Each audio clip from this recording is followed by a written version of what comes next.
and tuning into Sims Workshop. I hope you're all having a wonderful day. So today we're going to be reviewing The Deep Well by Laura Creedle. This was sent to me from the publisher for an honest review, so let's honestly review it. First of all, I don't even know how to accurately describe the book. It follows April. Let me just read that first part. When April Fisher was 5, the voice from the well told her to fly. Oh, I like how that rhymes. Oh, that kind of rhymed too. Sorry. Excitement. And the mining facility that her father was, foreman at, when she was 5, there was a mass murder death and her father went missing. The person who was funding it went missing. There were like 5 people who went missing. Now, a bunch of cultists, calling themselves the Deep Well cultists, whatever, right? They're convinced that April is the key to opening a portal to another dimension. I mean, she has lived her entire life with conspiracy theories, people making horror movies of her life, thinking she's like the Antichrist. And she does hear a voice coming from the well, and it sounds like Kiki from Kiki's Delivery Service. So that was like a little note to me that I loved. I'm like, oh, I love that little element, even though it's not supposed to be lovable. It's supposed to be a little chilling and haunting. So she's just kind of trying to just get by, Everyone's convinced when she turns 17, she'll sacrifice someone and open this mystical portal, and she's just like, I really just don't even want to deal with you people. It's like, I don't want to be known as the bicycle girl, right? Because that's how she's known because of the horror movie that was made about her, the bicycle girl. I don't really know how I feel about the book itself. I was telling my my best friend Jeff, I was like, this book reminds me of something Stephen King would have written if in his like early 20s almost, It has a lot of that horror atmosphere. It has a lot of Stephen King-esque atmosphere, like early like Carrie writings kind of atmosphere, right? So I think that's what pulled me in, but it was a little hard for me to get into. I wasn't really sure the direction of the book. I wasn't really sure where we were going with this book. I was just kind of like unsure about what I was reading. Is there something supernatural? Is this just like a mystery? I didn't quite know how to like wrap my head around the plot, and maybe it was reader's fatigue. But I didn't know how to like really wrap myself around the plot. So it was a little hard for me to get into. She's being followed by cultists. Someone she knows is thrown off of a bridge trying to tell her something very important. Her father went missing. Her father was the foreman. Her father went missing. The person funding the whole program went missing. The doctor scientist who was studying electromagnetic fields all around the site went missing. So there are people who went missing, like important people, hence the cultist, conspiracy theories, whatnot, and so forth, right? And also, why is a physicist at this site? What were they trying to do? So really the entire novel, as you really like get into it, they're trying to solve the mystery of what happened at the compound when she was 5. Like, what exactly happened? Her aunt's convinced, like, your father is alive. He's alive. You just have to open the portal. And she, April's got in her head, like, is there a portal? Is there a portal that I need to open? There's a lot of confusion. So there is a lot of mystery.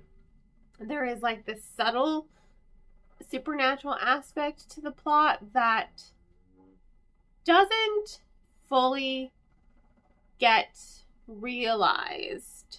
It just doesn't fully get realized. And I think that was a little bit of a letdown for me because I think I wanted something. I've been looking at lots of Welcome to Derry clips too, so that's all. That was also like kind of hindering me. I wanted something supernatural to happen. I wanted it to feel more in line with something like Stephen King would do.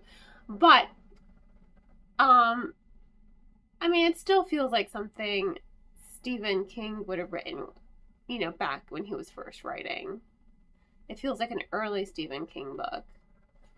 And that's probably why I liked it, because I do like Stephen King, you know? I do like his stories. I should read more Stephen King. I just have so much to read.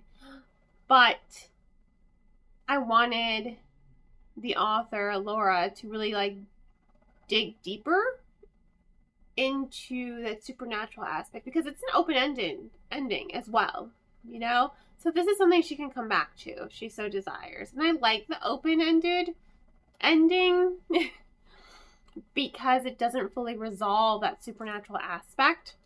So you know that there's still something chilling going on with this well, because Kiki's voice is no longer just like haunting her now. Now it's haunting her little sister, Jules. So I liked the mystery, and I liked the way the story evolved. Again, it was a struggle to get into. I feel like that first quarter was like a struggle. I was just like, ugh, what am I reading? You know, especially because I couldn't really wrap my head around what the purpose of the plot was, if that makes sense. I mean, I read for enjoyment, but I also need to kind of know what I'm reading, and I really couldn't categorize it. You know, young adult, is it horror, is it mystery, is it a mixture of both, is there something supernatural, is it paranormal, is it dystopian? You know, I needed something to wrap my head around it, and I really couldn't wrap my head around it initially in order to get into the story. But that being said, once I got into the story about a quarter of the way through, I didn't want to put the book down. Like, I needed to solve the mystery with April. And I also liked her friendship with Grace. I love Grace. Best side character ever. And I even love the small little romance between her and Zach, who was a childhood friend of hers, who doesn't make her feel like a pariah because of, you know, what happened that didn't even involve her, you know, or the horror movie. He's sweet. He's there for her. He listens to her, even her real out there conspiracy theories. He's like, I don't know if I believe you, but I'm still going to help you investigate this, because what if there is a chance that you are right? You know, he's there for her. He is someone she can rely on. And I like that romance, the dynamic that's built with them is very quick, but it feels effortless. You know, the dynamics feel effortless, and they feel organic, and they evolve organically. And that's something that I really liked, because this is the boy that she's been crushing on since she was a kid, right? So I like the storytelling, but that first quarter was rough. It was a little slow. It was a struggle for me to get into. But once I got into it, I didn't want to put it down. I wanted to solve the mystery. I wanted to know, is there a portal? Isn't there a portal? I just wish the author had kind of really dug into the supernatural aspect of the book. But I think that's just more of just like something I really just wanted, like personal preference. I wanted her to go full Stephen King with this. You know, but yeah, it was a good book. It was very interesting. I think I'd have to give it 3 3.75. You know, not exactly, almost 4 stars. And I say almost 4 stars because that first quarter, I couldn't really wrap my head around the plot. I really didn't know what was going to happen and what I was supposed to kind of like expect from the plot. And I really couldn't wrap my head around, like, how am I supposed to compartmentalize this in my brain, you know? So, and it was a little slow to build, but once we got there, and it just like took off. So I did overall enjoy it. Almost 4 stars, not quite. So in any case, thank you all for tuning in. Please don't forget to like, subscribe, and share with all your book loving friends. I hope you all have a wonderful rest of your day, and as always, happy reading.